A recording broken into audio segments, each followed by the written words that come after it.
Ini adalah cuplikan film berjudul Rencana Besar. Menggambarkan keadaan sekarang, bukan? Kenapa bisa begitu? Rekan-rekan bekerja, sudah lama kita tidak mengalami keadilan. Mari kita buat hari ini menjadi hari yang bersejarah untuk kita. Karena sebentar lagi tidak akan ada ketimpangan upah pekerja. Tidak akan ada lagi represi. Tidak akan ada lagi kebohongan dan penindasan dari para penguasa. Apakah kalian tahu Pancasila telah diubah oleh para koruptor menjadi Pancasusila? Satu. Tuhankan para penguasa. Dua. Kemanusiaan yang adil bagi koruptor. Tiga. Persatuan para investor. Empat. Kerakyatan yang dipimpin oleh tipu daya.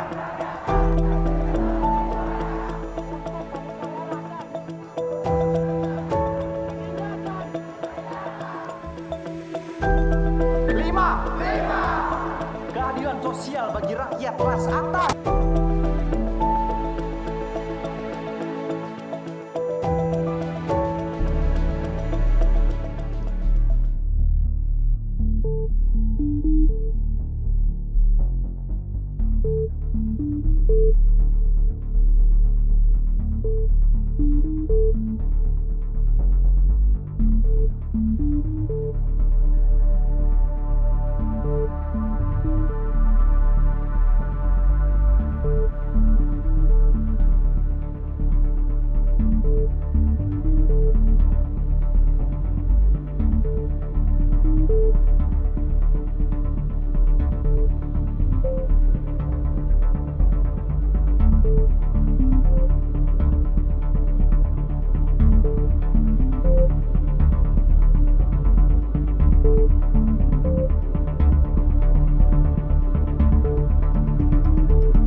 Tak terhitung berapa kali pemerintah memberikan diskon hukuman bagi koruptor. Berdasarkan data dari Indonesia Corruption Watch (ICW), sepanjang 2020, setidaknya ada 14 terpidana korupsi yang mendapatkan pemotongan hukum oleh MA pada tingkat peninjauan kembali. Penilaian subjektif hakim yang bermasalah juga menjadi sorotan.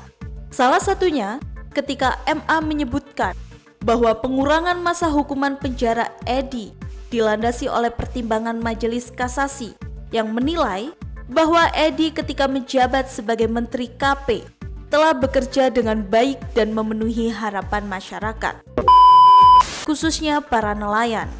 Tidak semua putusan yang dihasilkan oleh Badan Peradilan dapat diakses melalui laman Direktori Putusan, sehingga masyarakat tidak bisa memonitoring proses hukum yang berlangsung.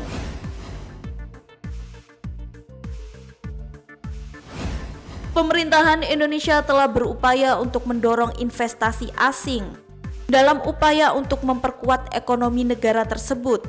Namun, dalam prosesnya ada kekhawatiran bahwa beberapa tindakan yang diambil oleh pemerintah serta perusahaan asing yang terlibat dalam investasi ini telah menjadi bentuk penjajahan baru atas nama keuntungan ekonomi.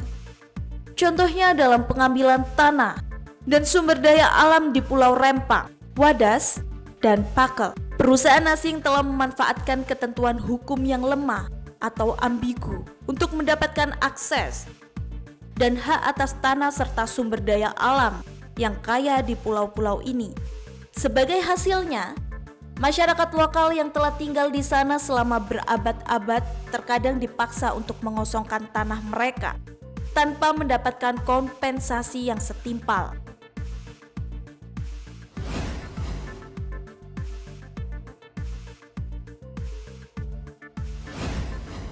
Republik Indonesia telah menjadi tanah air mata, tanah darah dan tanah meregang nyawa.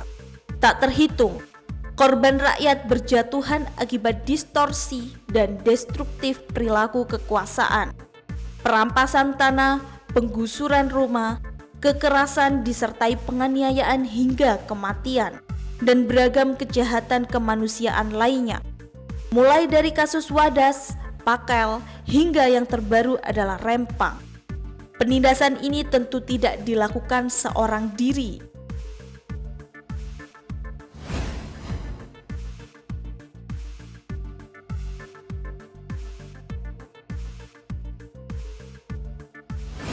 Sejak adanya media sosial, netizen selalu menaikkan tagar "percuma lapor polisi".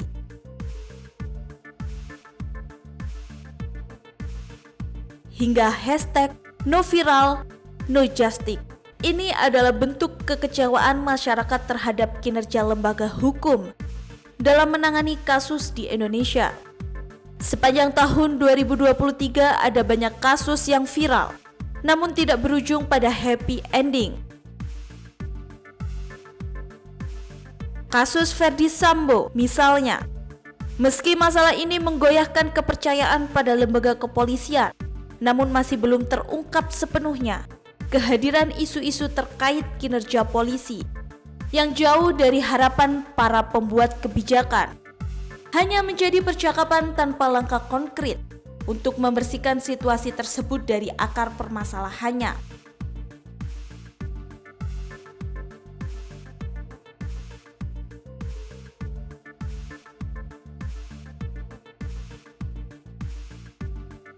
Sementara itu, kasus penganiayaan yang melibatkan Mario Dandi mengungkapkan keberadaan mafia pajak. Belum cukup bagi Kementerian Keuangan untuk membersihkan diri dari keterlibatan mereka. Keluhan-keluhan masih terus bermunculan di tengah masyarakat. Penurunan kepercayaan pada lembaga ini tidak menjadi dorongan yang cukup kuat untuk melakukan perbaikan menyeluruh. Lihat juga bagaimana kasus tragedi Kanjuruhan yang menjadi sorot dunia, viral tingkat internasional, tak cukup memberikan keadilan bagi korban. Perlahan, kasus ini mulai menghilang dan terlupakan.